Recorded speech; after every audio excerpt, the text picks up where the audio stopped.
गुलाबी जवान और खूबसूरत एक जंगली गाय थी। भरी जवानी में वो विधवा हो जाती है।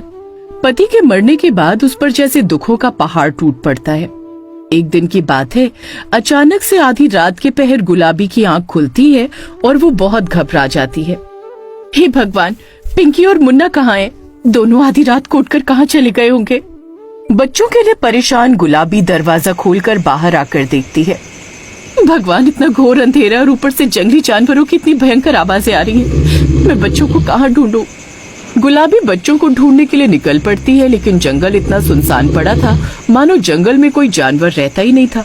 रात के समय इस जंगल में छोटे और कमजोर जानवर अपने घरों के दरवाजे और खिड़कियां बंद करके बैठ जाते थे और उजाला होने तक बाहर नहीं आते थे, क्योंकि उन्हें बड़े और खूंखार जानवरों का बहुत खतरा था। लेकिन फिर भी गुलाबी अपने बच्चों की खातिर उन्हें ढूंढने निकलती है। गुलाबी को बच्चों को ढूंढते ढूंढते सुबह हो जाती है, लेकिन बच्चे उसे कहीं नहीं मिलते। तभी एक जगह, अरे गुलाबी बहन, तुम इतनी सुबह सुबह कहाँ जा रही हो? हिरण भाई, मेरी पिंकी और मुन्ना कल रात से घर से गायब हैं। उन्हें ढूंढते ढूंढते मुझे रात से सुबह हो गई है, लेकिन वो मुझे कहीं नहीं दिखे। क्या तुमने उन्हें कहीं देखा है?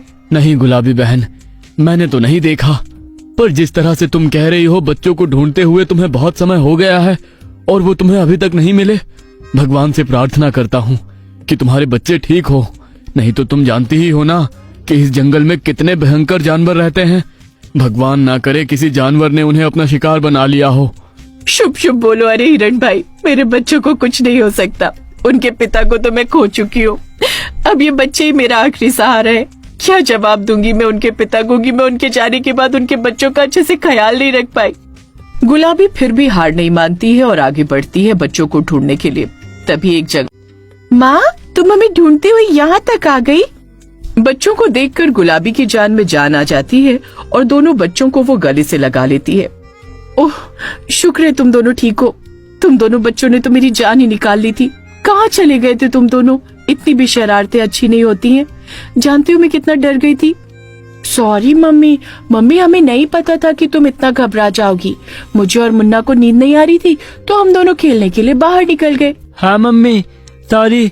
आज के बाद हम कभी तुम्हें बिना बताए घर से नहीं निकलेंगे और शरारतें भी नहीं करेंगे। हाँ बच्चों, जंगल में बहुत ही खूंखार और भयंकर जानवर रहते हैं। उनसे हमें खतरा हो सकता है, इसलिए माँ को बिना बताए कहीं भी मत जाया करो। अंकल, ये हमारी माँ है। अब हम माँ के साथ घर जाते हैं।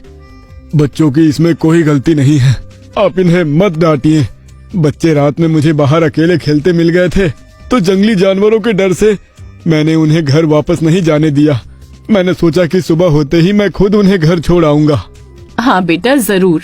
मैं तुम्हारे साथ बच्चों को हर रोज खेलने के लिए भेजूंगी। आप बुरा ना माने तो क्या मैं आपसे एक बात पूछ सकता हूँ? आपके पति कहाँ हैं? मेरे पति इस दुनिया में नहीं है, इसलिए तो मैं इन बच्चों को लेकर इतनी चिंतित रहती हूँ। माफ कीजिएगा, मेरा मतलब आपका दिल दुखाना नहीं था। वैसे मैं भी आपकी तरह किस्मत का मारा हूँ। मेरी भी पत्नी इस दुनिया में नहीं है। अब गुलाबी बच्चों के साथ वहाँ से घर जाने लगता है। तभी कालू सांड गुलाबी से कहता है, सुनिए मैडम जी, मैं क्या कह रहा था, हमारे बच्चों को आपस में खेलना और मिलना जुलना बहुत अच्छा लगता है, तो आप अपने बच्चों को मेरे बच्चों के साथ खेलने के लिए जरूर भेजिएगा। जी जरूर। अब पिंकी मुन्ना हर रोज मोती के साथ खेलने के लिए आते और गुलाबी भी उनके साथ आती। बच्चों को एक दूसरे के साथ मिलना जुलना खेलना बहुत अच्छा लग रहा था। साथ ही गुलाबी और कालू भी एक दूसरे से मिलकर बहुत खुश होते हैं। मनी मन दोनों एक दूसरे को चाहने भी लगे थे। फिर एक दिन की बात है। गुलाबी जी, मैं आपसे कुछ कहना चाह रहा था। हमारे बच्चे एक दूसरे के साथ अच्छे से घुल मिल गए हैं। आपके बच्चों को एक पिता की जरूरत है और मेरे मोती को एक माँ की। तो मैं चाह रहा था कि अगर आपकी इजाजत हो तो हम दोनों इन बच्चों को माता पिता का प्यार दे सकते हैं। क्यों ना हम दोनों शादी कर लें? हालांकि मैं जानता हूँ कि हम दोनों का बिल्कुल भी मेल नहीं है। आप एक खूबसूरत नस्ल की गाय है, आपके बच्चे भी खूबसूरत है और मैं एक काला बदसूरत सा सांड हूँ। मेरा बच्चा भी मेरे ही ऊपर गया है। यहाँ तक कि हमारी जाति भी एक दूसरे से नहीं मिलती है, लेकिन फिर भी मैं जात पात और रंग रूप में विश्वास नहीं रखता। दो दिलों का मिलना ही काफी होता है। मैं इस बारे में सोचूंगी। गुलाबी घर आती है और बच्चों को सुलाते सुलाते रात भर कालू के बारे में सोचती रहती है। मुझे लगता है कालू जी मेरे बच्चों के सही पिता साबित होंगे और मुझे भी तो अपने जीवन को एक नया मौका देना चाहिए। गुलाबी कालू का प्रस्ताव मंजूर कर लेती है। दोनों आपस में शादी करने वाले होते हैं कि तभी पापा, आप ये बहुत गलत कर रहे हैं। आप ये शादी मत करो। पिंकी, मुन्ना और गुलाबी आंटी के साथ मिलने जुलने और खेलने की बात अलग थी, लेकिन आप गुलाबी आंटी के साथ शादी करके इन सबको घर ला रहे हैं। ये बिल्कुल अच्छा नहीं है, मुझे मंजूर नहीं है। पर क्यों मोती, तुम्हें ये मंजूर क्यों नहीं है? क्या तुम नहीं चाहते कि तुम्हें एक माँ का प्यार मिले? नहीं, मैं दूसरी माँ नहीं चाहता। मुझे पता है सौतेली माँ सौतेली ही होती है और उसके बच्चे भी सौतेले होते हैं। वैसे भी हमारा कहीं से भी मेल नहीं है। हमारी जाति और रंग रूप बिल्कुल अलग है। देखना पापा, कल ये हमारी शक्ल सूरत से भी घृणा और भेदभाव करेंगे।